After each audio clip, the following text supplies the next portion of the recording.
Ассалаумағалейкум, құрметті көрермен. Назарларыңызға футболдан 2023 жылғы Қазақстан чемпионатының 24-ші тур ойындары бойынша шолуымызды ұсынамыз. 26 турдан тұратын чемпионатымыздың мәресі жақындағанымен, онда чемпиондық интрига әлі бар болатын. Сондықтан осы турдың нәтижесінде қай команда чемпион атанатыны анықталыңқырайды деп күткеніміз рас. Әсіресе Ақтөбе Астана матчы осы турдың орталық матчы болғаны сөзсіз, және ол чемпиондық таласқа әсер ететін негізгі матч еді. Ендеше ойындарға кезек-кезегімен тоқталайық. Турдың бірінші ойыны 30 қыркүйекте Қарағанды қаласында жергілікті Шахтер мен Қостанайлық Тобылдың арасында өтті. Тобылдың чемпионатта жеңіске жетпегеніне бір айдан асып кеткен, ал Шахтер турнирлік кестенің қауіпті аймағынан әлі алыстай қоймаған еді. Сондықтан бұл ойын екі командаға да маңызы бар ойын болды деп есептейміз. Ойындағы есепті қостанайлықтар ашуын ашты. 26 минутта серб футболшысы Момчило Мркаич көзге түсті. Тобылдың есепті еселейтін тағы да мүмкіндіктері болғанымен,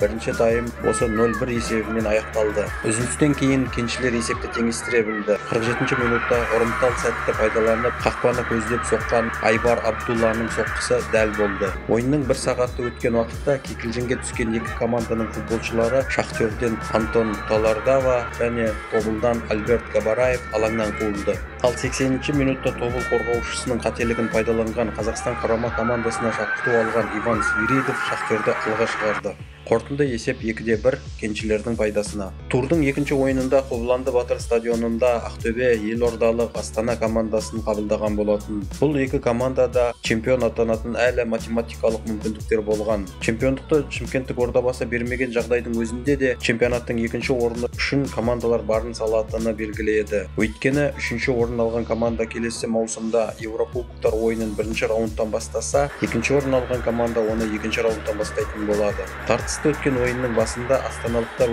өз айып алаңында тәртіп бұзады және төреші оны бар жүйесі арқылы анықтап пенальти белгілейді. 11 метрлік нүктеден Әлібек Қасым мүлт кетпеді.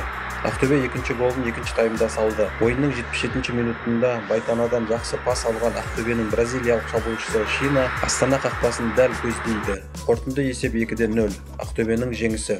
Петропавлда чемпионаттың 4-ші орнына таласып жатқан жергілікті Қызылжар командасы премьер-лигада қалу үшін күресіп жатқан Көкшенің Оқжетпесімен кездесті. Ойында қонақтар алға шықты. 27 минутта Оқжетпестің украиналық футболшысы Максим Драченко есеп ашса, 40 минутта Жасұлан Молдақараев оны еселеді. Ал алаң иелері жауап ретінде тек бір гол сала алды. Екінші таймда көзге түскен грузиялық футболшы Лука Имнадзе. Қорытынды есеп 1-2 қонақ команданың жеңісі. Павлодарда премьер-лигамен қош айтысқан жергілікті Ақсу қызылордалық Қайсарды қабылдады. Турнирлік кестедегі жағдайға қарамастан, алаң иелері қарсылас команда қақпасына 2 жауапсыз гол салып, жеңіске жетті. Бірінші голды 19 минутта ресейлік футболшы Евгений Кобзар салса, екінші гол екінші таймда Дінмұхамед Қараманның орындауында салынды. Қорытынды есеп 2-0 павлодарлықтардың пайдасына.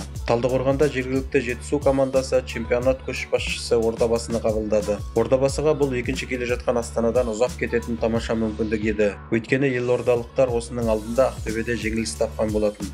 Дегенмен шымкенттіктерге Талдықорғанда оңай болмады. Бірінші таймда олар ештеңе жасай алмай 0-0 есебі өзгермеді. Ал екінші таймда жолдары болды. 55 минутта Ордабасының украиналық футболшысы Артем Беседин екінші украиналық футболшы Макаренкодан пас алып есеп ашты. Ал 10 минуттан кейін Асқат Тағыбергеннен пас алған Темірлан Ерланов есепті еселеді. Жетісу командасы берілмеді. 80 минутта Ильяс Әмірсейітов әдемі гол салып есепті 1-2 қылады. Осы есеп матч соңына дейін өзгермеді. Ордабасының маңызды жеңісі. Олар чемпион атануға сәл қалып тұр.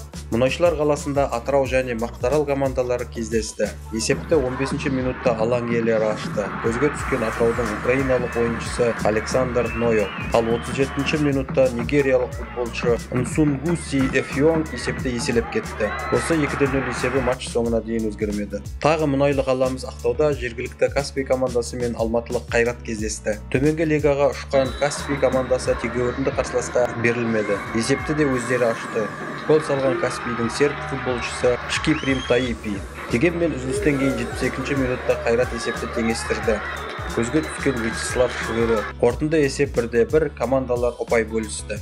Енді назарларыңызға Қазақстан чемпионатының 24-ші турынан кейінгі турнир кестесін ұсынамыз. Кестедегі көшбасшы команда Шымкенттік Ордабасының ұпайлар саны 55-ке жетті. Ал екінші келе жатқан Астана Ақтөбеге жеңіліп, Ордабасыдан 6 ұпайға қалып келеді. Оларда 49 ұпай. Үшінші орындағы Ақтөбеде 48 ұпай. Ақтөбе чемпиондықтан көтерілуін үзді. Ал Астанада теориялық тұрғыдан қарағанда әлі мүмкіндік бар. Ол мүмкіндік болуы үшін қалған 2 ойында Астана 2 рет ұту керек, ал Ордабасы 2 рет ұтылу керек. Ордабасының бірінші рет чемпион атануы қазіргі уақытта өте ықтимал болып тұр. Ал турнир түбіндегі Ақсу және Каспий командалары келесі маусымда бірінші лигада өнер көрсететін болды. Оған қосылатын үшінші команда әлі белгісіз. Ол тіпті қостанайлық Тобылда болуы мүмкін. Бірақ ондайға атақты Андрей Кончельский басқаратын Тобыл командасы жол бере қоймас. Чемпионатымыздың сұрмергендер тізімінде назарларыңызға ұсынамыз. Оны бастап келе жатқан Қайрат командасының бразилиялық шабуылшысы Жоао Пауло. Ол жалпы 16 гол салған, оның 3-ін пенальтиден орындаған болатын. Осымен футболдан 2023 жылғы Қазақстан чемпионатының 24-ші тур ойындары бойынша шолуымыз аяқталды. Бізді қарағандарыңызға көп рахмет. Каналымызға жазылып, лайк басуларыңызды сұраймыз. Келесі кездескенше сау болыңыздар.